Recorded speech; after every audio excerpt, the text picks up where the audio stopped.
everybody. David Wheatley. Welcome to David Wheatley's podcast, episode 5. Can you believe it? We've made it up to episode 5.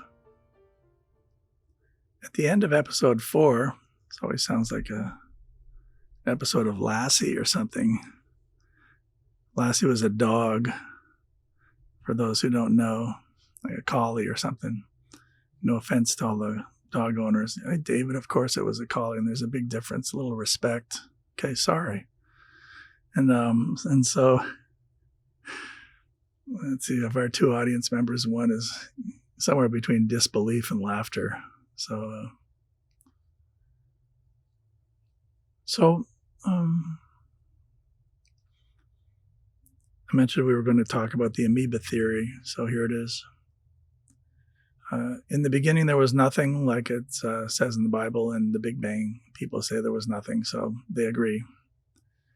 And there was a giant explosion to my Big Bang friends. In a few seconds or less than a second, the whole universe gets created with stars hurtling all over the place, burning very brightly.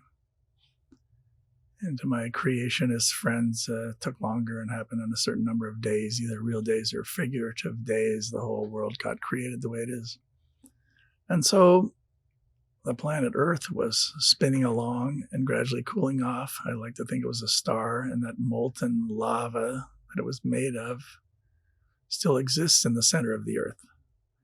So when we have volcanoes, that's where the lava is coming from, the center of the Earth, which is still cooling off. Fortunately, the surface of the Earth is cool enough to live on, and we have water.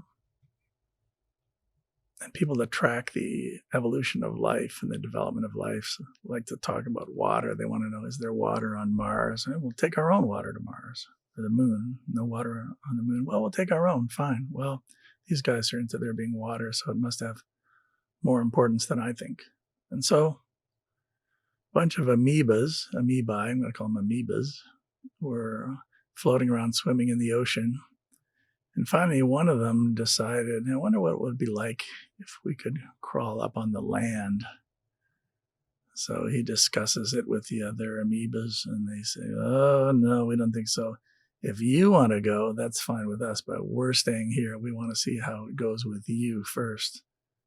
So the other amoeba, having an underdeveloped sense of fear, decides to go. And he's already exhibiting entrepreneurial qualities. Underdeveloped sense of fear. And he crawls up on the beach and hey, nothing bad happens. So he finds the best place to live, which is on a hill. He goes up on a hill, builds a home. This is a very enterprising amoeba who can build homes. And so he builds his home up there, and the other amoebas see, hey, if he can get out of the water and do this, then we can too. So they all come up on the sand and on the beach. And they start building their own homes, but their homes have to be down in the valley because the first amoeba already got his on the hill.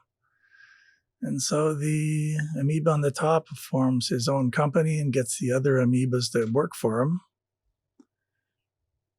And the amoeba on the top gets very, very strong, gets his own security forces, his own army, pays people, conscripts them, gets them to do what he wants, controls them. Creates dissonance to keep them afraid and keeps them down there in the valley while he's up on the hill having a good old time. And so you can see how this really goes in terms of the social psychology theory and the different kinds. I will review them briefly. Individual, dyads, D-Y-A-D. Yes, I have to spell everything. Third one is groups. 4 is individuals versus groups, and groups versus individuals, and groups versus groups. And so this guy who went up there by himself, as long as he was on the land by himself, is an individual, so he had to deal with everything that individuals deal with by themselves. Is this safe? Is he in the right place? How ambitious does he want to be? What's he going to do about all these other amoebas that are following in his footsteps? A lot of anxiety there. And he decides to quell his anxiety by controlling the other amoebas. But he still has that nagging concern that the other amoebas might take over and charge his place on the hill and take it over and throw him out. So he's got that to deal with. One of the disadvantages of being high status is you can end up being low status. And so the other amoebas are having just enough fulfillment to stay alive and not rebel, but not so much power and influence that they can take over. But as time goes on, the amoebas in the valley decide that, especially because they can see the guy on the hill, that they want something closer to the guy on the hill. Maybe not literally closer, but closer in concept. And so they decide that they need to have some education. I'll just pause. We've got some clumping going on again here. This must be what it's like to have close neighbors. And this is what the amoebas down in the valley have to deal with, is close neighbors. But the amoeba on the hill does not have to deal with this because he's on the hill. So he has a relatively noise-free life. Well, that was a nice tie-in. Okay, we're going to keep that going.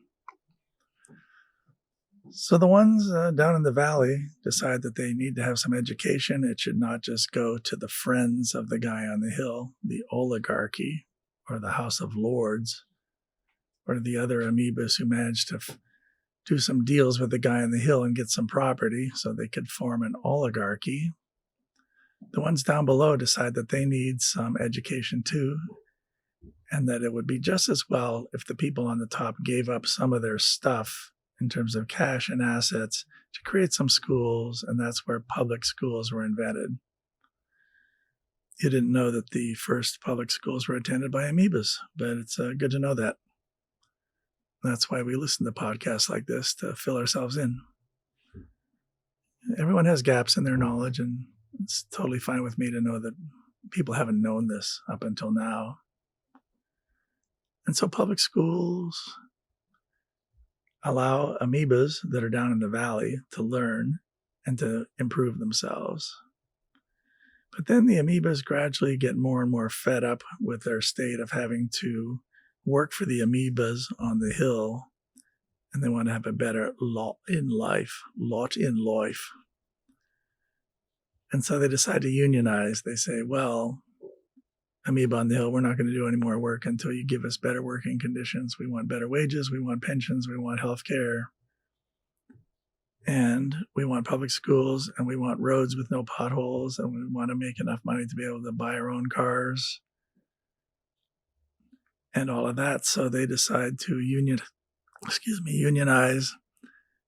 and they succeed.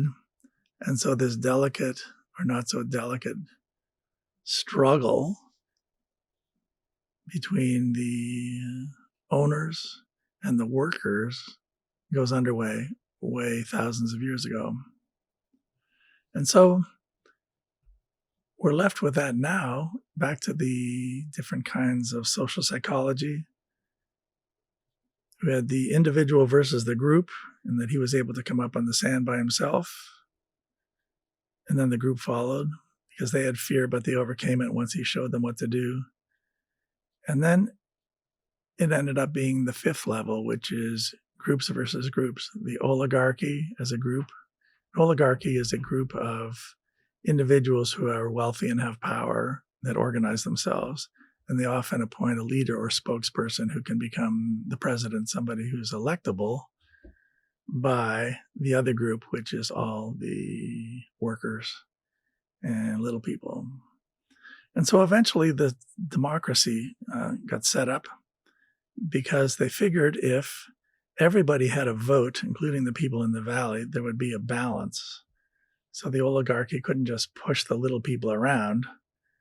The little people could say, fine, we're going to vote you out of office. You're not going to be able to make any more decisions for us, and you're going to be gone because we don't want you there anymore. So that made the people on the top have to get in touch with their inner feelings, especially empathy, compassion, caring.